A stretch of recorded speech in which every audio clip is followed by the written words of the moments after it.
Ei, kiu?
La Cour déclare ouverte l'audience des affaires pénales du lundi 13 janvier 2025. Veuillez question au placement.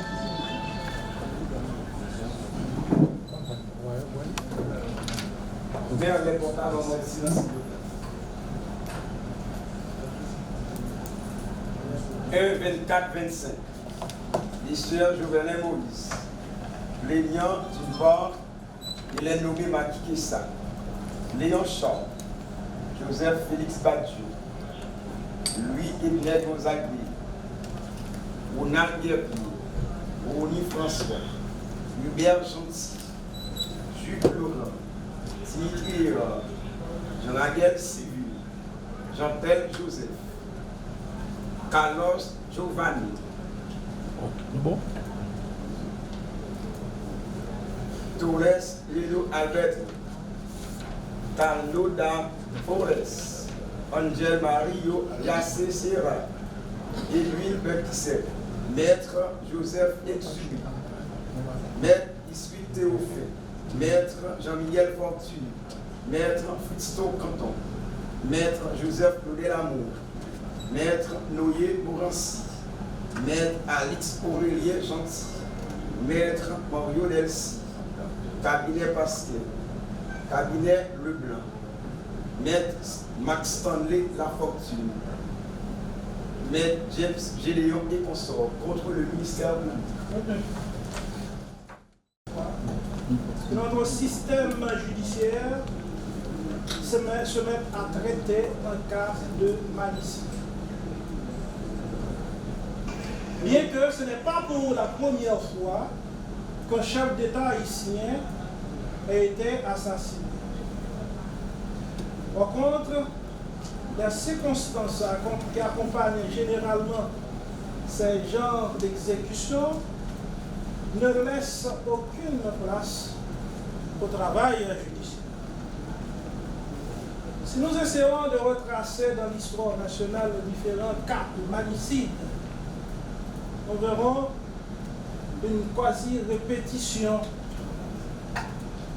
de Jacques Dessalines, le premier chef d'État haïtien, aujourd'hui 1000 fois vénéré, a été sauvagement assassiné et son corps laissé à la traînée des rues. Au point que l'on rapporte que c'est une folle qui l'a enseveli. Et les décideurs qui lui succédèrent ont banni même son nom de la mémoire collective de l'époque pendant près de 40 ans. Le président Salman a été lui-même exécuté après une parodie de justice. Le président Lecomte a été sauté avec son palais. Pour certains, c'était un accident. Aucune suite. Le président Sam a été exécuté par une soi-disant foule populaire. Aucune suite. C'est l'exécution crapuleuse du président Jovenel Moïse qui, pour cette fois, expose la justice haïtienne à son destin. Parlez-vous l'espagnol? Oui.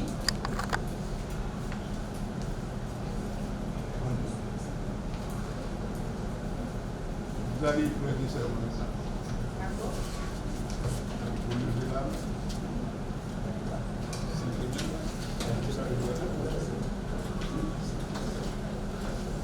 Et vous allez répéter après moi.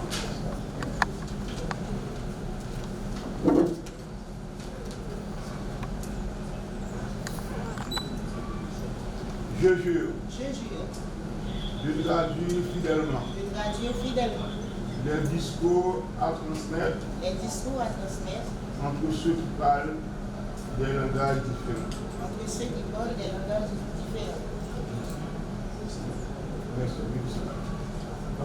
Ce sera une traduction simultanée. On ne va pas arrêter pour permettre de traduire. Donc vous devez traduire simultanément. Dans ce cas, vous allez vous mettre au fond, donc tout près des occupés pour que vous puissiez traduire pour eux simultanément parce qu'on parle et on continue. D'accord? Merci, madame. Attendu qu'en vertu des principes consacrés par l'article 14.7 du Pacte international relatif aux droits civils et politiques et l'article 8.4 de la Convention américaine relative aux droits de l'homme, des poursuites pénales ne peuvent être engagées dans un État parti à ces instruments juridiques contre une personne ayant déjà été jugée pour les mêmes faits dans un autre État. Tandis que ce texte consacre le principe juridique non lis in idem, en vertu duquel la personne poursuivie ne peut pas être jugée deux fois pour les mêmes faits, tandis qu'Haïti a signé et ratifié des instruments juridiques, tandis que le permis de séjour dans un pays étranger est une courtoisie dont le visiteur n'abuse pas, tandis que dans le cadre de l'instruction, les mercenaires colombiens ont tous laissé entendre que c'était après leur arrivée en Haïti qu'ils ont été instruits de leur mission et que le mandat d'arrêt à l'exécution duquel ils devaient conquérir aux côtés de policiers haïtiens était rajouté au militar de la soirée du mardi 6 juillet 2021. Tandis que des militaires à la retraite sont censés savoir à la faveur de leur formation que, mis à part l'Interpol, dont les services peuvent être sollicités et mis en branle en matière de coopération judiciaire internationale, de compétences universelles et de crimes transnationales, les exécutions de mandats, compte tenu du caractère souverain du droit pénal, relèvent de la compétence exclusive de la police nationale partout ailleurs, sauf par elle, en cas de besoin ou de force majeure, de requérir d'autres entités dans les limites des acquisitions et le respect de la loi. La Cour accorde une suspension d'audience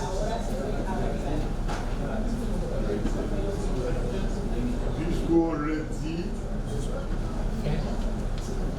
20 janvier 2025 dès 10 heures.